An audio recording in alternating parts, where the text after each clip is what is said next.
నమస్కారం అందరికీ welcome to Pakka sin. ఇది హైప్ కాదు, హానెస్ట్ టాక్. ఈరోజు మనం మాట్లాడకపోతున్న సినిమా దృఢం. ఇదొక మలయాళం మూవీ. దృఢం అంటే తెలుగులో దృఢం అని అర్థం. ప్రస్తుతం ఈ సినిమా హాట్స్టార్లో తెలుగులో స్ట్రీమింగ్ అవుతుంది.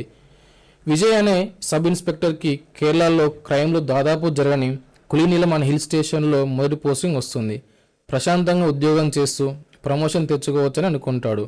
అయితే ఈ మూవీలో అసలు కథ ట్రాక్లో రావడానికి కాస్త టైం పడుతుంది. అక్కడికి వెళ్ళిన కొన్ని రోజులకే ఒక కుళ్ళిపోయిన శవం దొరుకుతుంది. దాని వెంటనే ఒక బ్యాంక్ రాబరీ కూడా జరుగుతుంది. దాని వెంటనే వరుస హత్యలు జరగడంతో ఊరు మొత్తం భయాందోళనలకు గురవుతుంది. అప్పుడు అసలు ఇన్వెస్టిగేషన్ ప్రారంభమవుతుంది ఈ మూవీలో. సో ఈ ఘటనల వెనుక ఉన్నది ఎవరు, ఎలాంటి ఎక్స్పీరియన్స్ లేని విజయ్ తన తెలివితేటలతో ఈ కేసును ఎలా సాల్వ్ చేశాడు అనేది మిగతా కథ. మూవీ నాకైతే యావరేజ్ అనిపించింది, కానీ ఇన్వెస్టిగేషన్ మూవీ కాబట్టి అలా చూడొచ్చు. కమింగ్ టు ద పాజిటివ్స్, ఈ సినిమా బిగ్గెస్ట్ స్ట్రెంగ్త్ అంటే క్లైమాక్స్. సినిమా మొత్తం స్లో పేస్లో వెళ్తున్నప్పటికీ చివరి 20-30 నిమిషాలు మాత్రం పూర్తి కథ మరో లెవెల్కి వెళ్తుంది.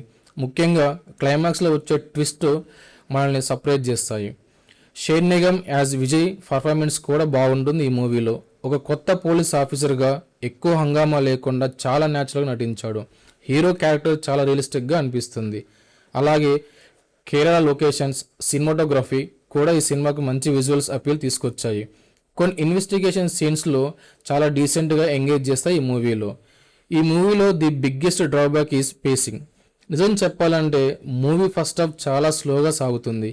Hero posting, village setup, characters introduction, వాళ్ళ మధ్య ఉండే బాండింగ్, ఇవన్నీ ఎస్టాబ్లిష్ చేయడానికి డైరెక్టర్ చాలా ఎక్కువ టైం తీసుకోవడం వల్ల ఇన్వెస్టిగేషన్ థ్రిల్లర్ నుండి ఆడియన్స్ ఆశించే గ్రిప్పింగ్ ఫీల్ కొంత తగ్గిపోతుంది.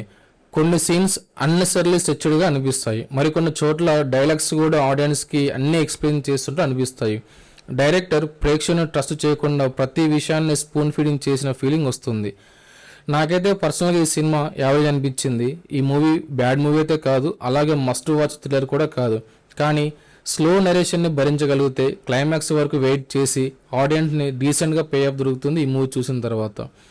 ఈ మధ్య చాలా థ్రిల్లర్స్ మొదటి నుంచి గ్రిప్పింగ్గా ఉండడం వల్ల ఆ కంపారిజన్ చూస్తే దృఢం మూవీ మనకు కొంచెం స్లోగా అనిపిస్తుంది. అయితే క్లైమాక్స్ మాత్రం నిజంగా సినిమా మీద ఒపీనియన్ని కొంత మార్చేస్తుంది మూవీ మొత్తం చూసినాక. ఫైనల్గా చెప్పాలంటే దృఢం is a decent investigation thriller with a strong climax.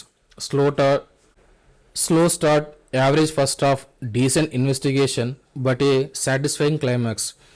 మీరు ఫాస్ట్ పేజ్ థ్రిల్లర్ మాత్రం ఇష్టపడే వాళ్ళైతే ఇది కొంచెం స్లోగా అనిపించవచ్చు. కానీ ఓటీటీలో వీకెండ్ టైం పాస్ కోసం ఒక ఇన్వెస్టిగేషన్ థ్రిల్లర్ చూడాలనుకుంటే ఒక్కసారి ట్రై చేయొచ్చు అలా కూర్చొని. ఈ మూవీకి నా రేటింగ్ 2.5/5. మీరు దృఢ మూవీ చూసారా? చూస్తుంటే మీ అభిప్రాయాన్ని కామెంట్స్లో చెప్పండి. వీడియో నచ్చితే లైక్ చేయండి, షేర్ చేయండి. ఇంకా ఇలాంటి హానెస్ట్ మూవీ రివ్యూస్ కోసం పక్కా సీన్ ఛానల్ని సబ్స్క్రైబ్ చేసుకోండి. అంటిల్ నెక్స్ట్ వీడియో, దిస్ పక్కా సీన్. ఇది హైప్ కాదు, హానెస్ట్ టాక్. జై హింద్.